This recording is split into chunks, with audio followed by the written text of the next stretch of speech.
La Sicilia non è un'isola per neonati. Negli ultimi 10 anni, dal 2007 al 2017, le nascite sono diminuite del 16%, quasi 8.000 in meno. A Palermo non si superano i 6.000 parti all'anno, non era mai accaduto in mezzo secolo di storia. È l'ultimo rapporto della crisi demografica contenuto nel dossier dell'Istat pubblicato in questi giorni. Ma la previsione sul medio e lungo periodo è peggiore rispetto al resto del Paese, dove nei prossimi 20 anni si prevede una ripresa. Se oggi in Sicilia per ogni neonato ci sono più di 7 ultra ottantenni, fra 10 anni gli over 80 diventeranno 12. È normale chiederci perché nella Sicilia storicamente ancorata al modello di famiglia numerosa si fanno meno figli, nella Sicilia dove ancora il modello genitoriale e soprattutto dei nonni ci sono sempre meno bambini, quanto incide la mancanza di un lavoro, il precariato, la carenza di welfare nella rinuncia a diventare genitori. Sarà sufficiente la proposta del governo giallo-verde di regalare un terreno agricolo a chi fa il terzo figlio per incoraggiare le nascite?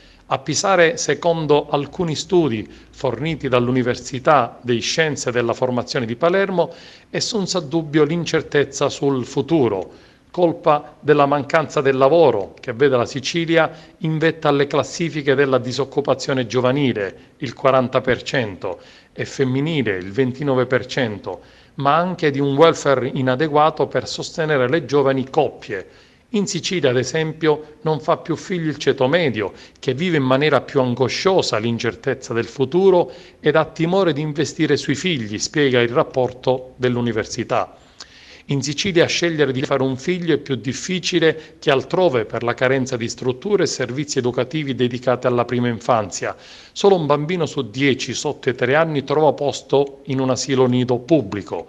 Una percentuale lontana dalla media nazionale, per non parlare del tempo pieno a scuola, praticamente inesistente. In Piemonte il 57% dei bambini ha 40 ore di lezioni settimanali garantite, in Lazio sono il 56%, in Sicilia appena il 9,7%. È normale che chi fa figli non si può permettere di pagare scuole private, babysitter, attività pomeridiane. Eppure anche chi ha un lavoro ce l'ha oggi ha difficoltà a programmare una gravidanza. Sono tantissime le siciliane che si rivolgono agli sportelli delle associazioni di volontariato per denunciare che la prima cosa che viene chiesta durante i colloqui di lavoro è se si è sposati e se si ha intenzione di fare figli. Tutto questo si ripercuote sulla scelta di avere una gravidanza e quindi di avere dei figli.